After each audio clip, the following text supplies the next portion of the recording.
사랑제일교회와 광화문 집회를 주요 연결고리로 코로나19가 계속해서 확산되고 있습니다. 특히 수도권 지역의 확산세가 여전히 빠르고 심각한데 서울의 누적 확진자 수는 3,000명 선을 넘어섰습니다.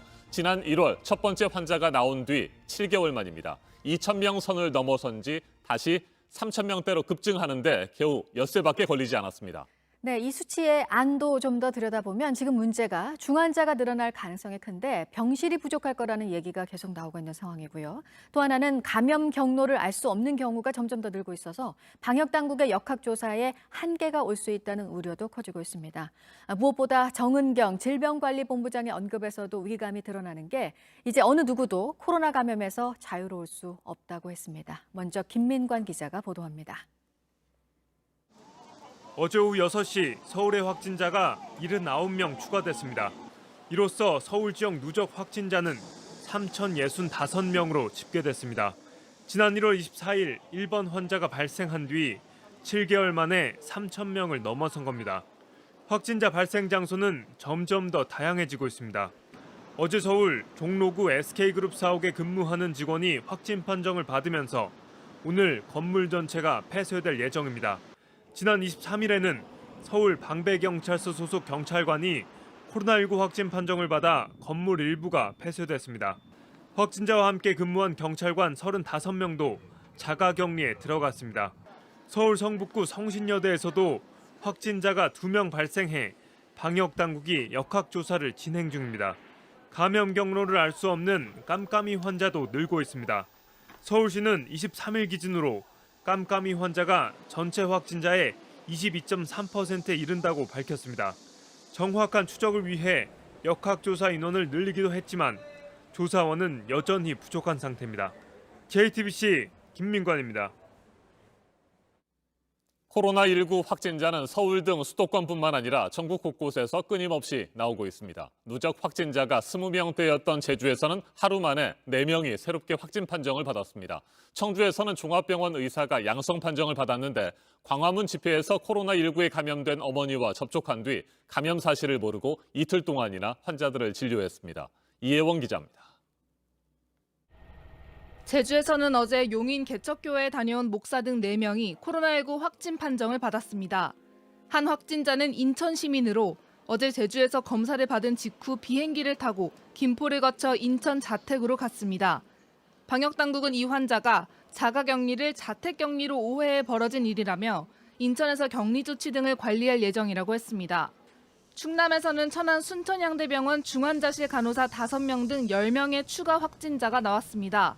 대전에서는 배드민턴 동호회 회원을 포함해 9명이 추가로 확진 판정을 받았습니다.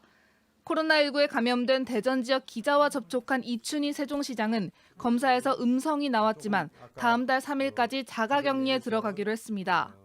충북 청주에서는 그제 양성 판정을 받은 40대 남성이 청주 성모병원 의사로 확인됐습니다. 광화문 집회에 갔다가 코로나19에 감염된 어머니와 접촉했는데 그 후 이틀간 환자를 진료한 것으로 전해졌습니다. 방역당국은 해당 환자와 의료진 등 80여 명에 대한 검사를 진행하고 있습니다. 강원도는 기존 확진자인 초등학생 2명의 부모가 추가로 확진 판정을 받아 누적 확진자가 150명에 가까워졌습니다. JTBC 이혜원입니다. 사랑제일교회 정광훈 목사는 어제 한 유튜브 방송을 통해 기침은 많이 없어졌고 혈압도 괜찮다고 말했습니다. 그러면서 정부가 사회주의 국가를 만들기 위해 자신의 교회를 핍박하고 있다는 취지의 황당한 주장을 계속해서 폈습니다. 이 같은 상황에서 개신교 주요 교단의 원로들은 정광훈 목사를 목사로 불러서는 안 된다는 성명을 발표했습니다. 김지성 기자가 보도합니다. 주옥순 엄마부대 대표가 자신의 유튜브 채널에서 정광훈 목사를 전화로 연결합니다. 기침이 조금 기침이 좀 있었는데 네.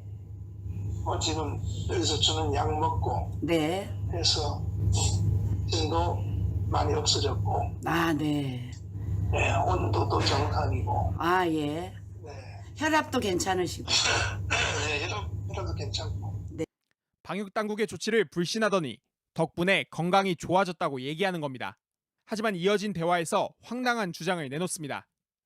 대한민국을 사회주의 나라, 다시 말해서 낮은 단계 연방제를 통해서 일국가 이 체제를 거쳐서 결국 북한으로 가자고 하는, 우리는 잘 안 넘어가니까 제거하려고 모든 총력을 다 누리고 종교의 자유를 완전히 지금 짓밟는 행태를 전 목사의 변호인단도 현 정부가 공산당 정부라며 한국 교회를 대신해 정부의 코로나 사기의 진실을 밝히겠다는 입장문을 배포했습니다.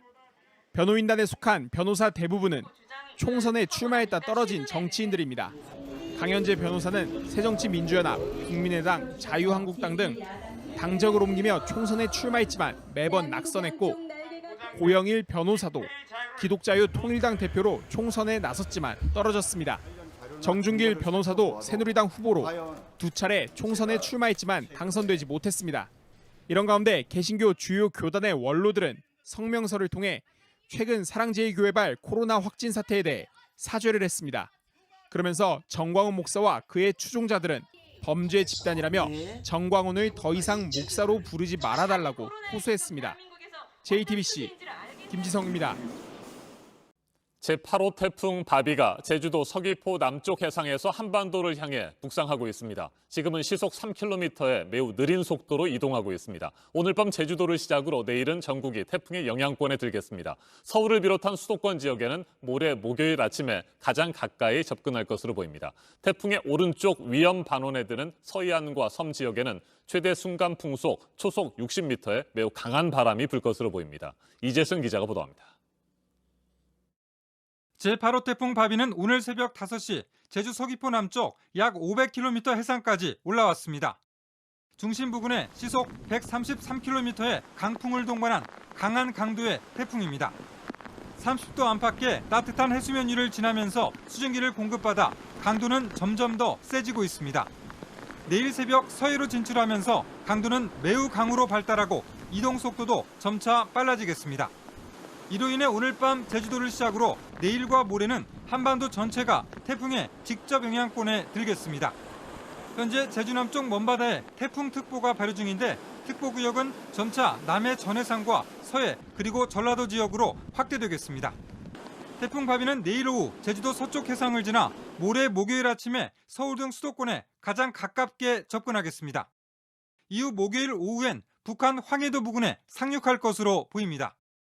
기상청은 태풍이 가장 큰 영향을 미치는 수요일 밤부터 목요일 사이 제주도와 전라 서해안에 최대 순간 풍속 초속 60m의 강력한 바람이 불 것이라고 예측했습니다. 바람의 세기가 초속 40에서 60m면 사람이 걸어다니기 어렵고 시설물이 바람에 날려 훼손되거나 부서질 수 있습니다. 태풍이 지나는 동안 제주도엔 최대 500mm 이상, 전라도와 지리산 부근엔 최대 300mm의 폭우가 쏟아지겠습니다. 서울 등 그 밖의 지역엔 30에서 100mm의 비가 내리겠습니다. 태풍 바비의 이동 경로는 지난해 9월 서해로 올라온 태풍 링링과 유사합니다. 당시 한반도가 태풍의 오른쪽 반원에 들면서 우리뿐만 아니라 북한도 큰 피해를 입었습니다. 이 때문에 북한도 태풍 경보를 발령하는 등 바짝 긴장하고 있습니다. JTBC 이재승입니다. 제8호 태풍 바비의 북상으로 긴장감이 다시 높아지고 있습니다. 역대 최장의 장맛비 피해를 아직까지 복구하지 못했는데 또다시 비바람 피해가 우려됩니다. 태풍 특보는 현재 제주 남쪽 먼바다에 내려져 있습니다. 점차 남해와 서해 그리고 전라도로 확대되겠습니다. 취재 기자와 태풍 소식 자세히 살펴보겠습니다. 이재승 기자, 태풍의 현재 위치와 이동 속도부터 살펴볼까요? 네, 8호 태풍 바비는 현재 제주 남쪽 약 500km 해상에서 북상하고 있습니다. 네. 이동 속도가 시속 3km 정도로 거의 정지했다라고 봐도 될 정도인데요. 오늘 새벽 3시 기준으로 중심 부근에는 초속 37m, 시속으로는 133km의 강한 바람을 동반하고 있습니다. 태풍 5개 바람 등급에서 세 번째에 해당하는데 내일은 매우 강으로 발달하면서 바람 세기가 4단계로 올라가겠습니다. 네, 태풍이 우리나라에 직접적인 영향을 주는 시점을 지역별로 정리를 해보죠. 네, 일단 오늘 밤에 제주도가 태풍의 직접 영향을 받겠습니다. 그리고 태풍 하비는 내일 오후에 제주 서쪽 해상을 지나서 모레 목요일 아침에는 서울 등 수도권에 가장 가까이 접근하겠는데요. 태풍이 가장 강하게 영향을 주는 시점을 보면 제주도는 내일 하루 종일 영향을 받고 남부지방은 내일 낮부터 밤 사이가 되겠습니다. 그리고 서울 등 중부지방은 내일 밤부터 모레 오전 사이에 태풍 영향을 가장 강하게 받는 그런 시기가 되겠습니다. 네, 태풍이 서해 쪽으로 올라오면서 바람의 세기는 더욱 강해진다고 하는데 어느 정도입니까? 네, 현재 태풍 중심의 바람 세기는 초속 37m 정도인데요. 내일은 초속 47m까지 강해지겠습니다. 이때 호남 서해안과 제주도에는 순간 최대 풍속이 초속 60m까지 불 것으로 기상청은 전망을 하고 있습니다. 초속 54m 이상의 바람이라면 가장 상해에 속하는 개념이라서 바람으로 일어날 수 있는 거의 모든 재난이 가능한 그런 수준입니다. 사람이 걸어다닐 수 없고 또 건물이 붕괴될 수 있어서 주의를 해야 하는데요.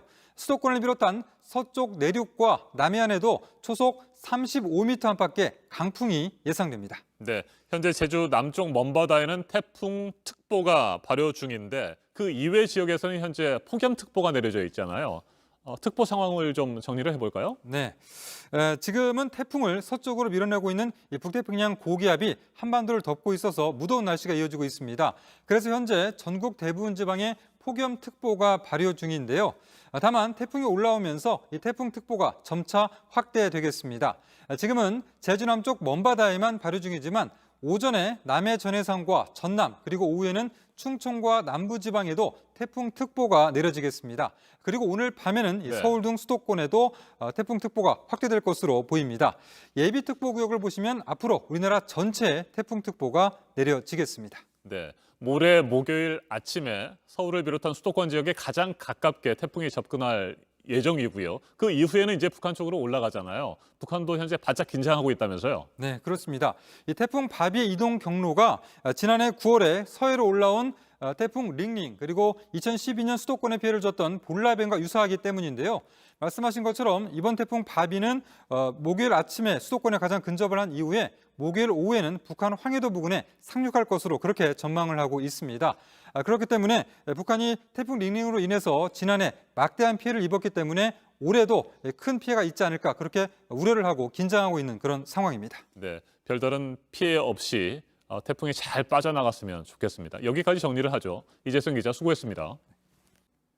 푸틴 러시아 대통령의 정적으로 불리는 인물이 갑자기 의식불명 상태에 빠져서 여러 얘기들이 나오고 있었는데요. 현재 치료를 받고 있는 독일의 병원에서 알린 내용이 있습니다. 보도국 연결해서 알아보도록 하겠습니다. 강버들 기자, 몸 안에서 독성 물질을 발견했다는 거죠?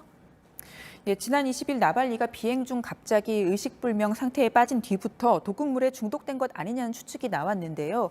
현지 시간 24일 나발리를 치료하고 있는 독일 베를린의 샤리테 병원이 체내에서 콜린 에스테라아제 억제제를 발견했다고 밝혔습니다. 콜린 에스테라아제 억제제는 살충제와 신경작용제 등에 쓰입니다. 이 콜린 에스테라아제 효소가 부족하면 신경계에서 아세틸콜린의 농도가 높아지고 결과적으로 근육이 마비됩니다. 병원 발표 이후 독일 메르켈 총리는 외무장관과 공동 성명을 내고 러시아 측에 사건을 투명하게 조사해 가해자에게 책임을 물어야 한다고 요구했습니다. EU도 투명하고 독립적이며 지연 없는 조사를 요구하고 나섰습니다.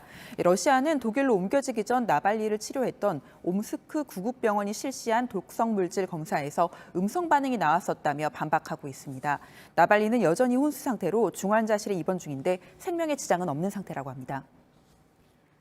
네, 전 육상 선수 우사인 볼트에 대해서는 지금 논란이 되고 있는 게 있네요. 코로나 검사를 받았다고 하는데 어떤 내용인가요?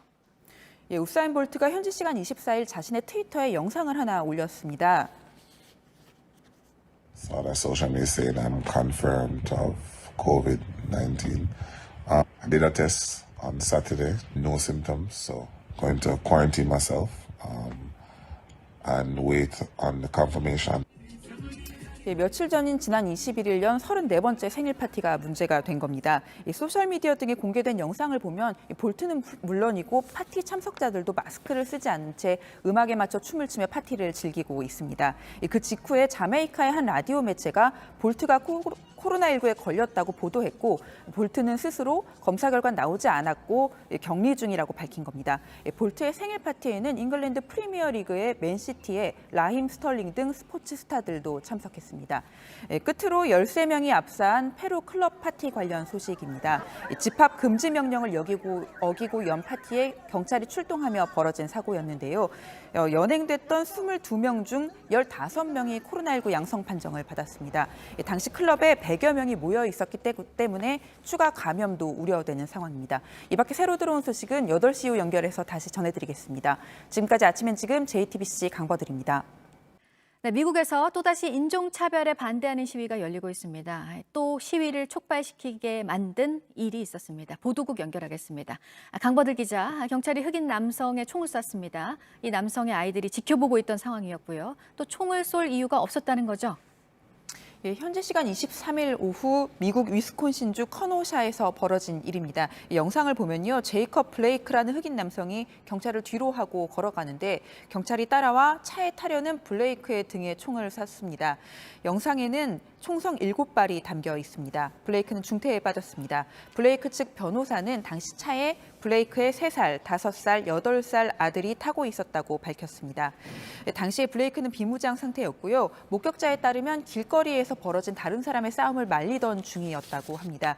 영상이 퍼지면서 커노샤에서는 항의 시위가 이어지고 있습니다. 시위대가 경찰에 화염병을 던졌고 시위 도중 불이 나기도 했습니다. 시위가 더욱 격렬해지며 커노샤에는 밤사이 통행 금지령이 내려졌고 에버스 위스콘신 주지사는 커노샤 주요 기관시설에 주 방위군을 배치하겠다고 밝혔습니다. 네, 그리고 코로나19에 감염된 차명진 전 의원이 음압병실로 갔다고요? 어젯밤 차명진 전 의원이 자신의 페이스북에 밝힌 내용입니다. 폐렴 증세가 있어서 이천 의료원으로 병원을 옮기고 음압실에 들어와 있다고 했습니다. 보통 증상이 악화된 환자들이 음압실에 들어가게 됩니다. 기압 차이를 만들어 공기 중에 바이러스가 밖으로 퍼지지 못하게 하는 시설인데요. 폐가 제 기능을 하지 못해 산소 포화도가 낮아지면 인위적으로 산소 포화도를 높이기 위해 이곳에서 치료를 하는 겁니다. 차 전 의원은 지난 15일 광화문 집회 참석 이후 확진 판정을 받았습니다. 지금까지 아침엔 지금 JTBC 강버들입니다.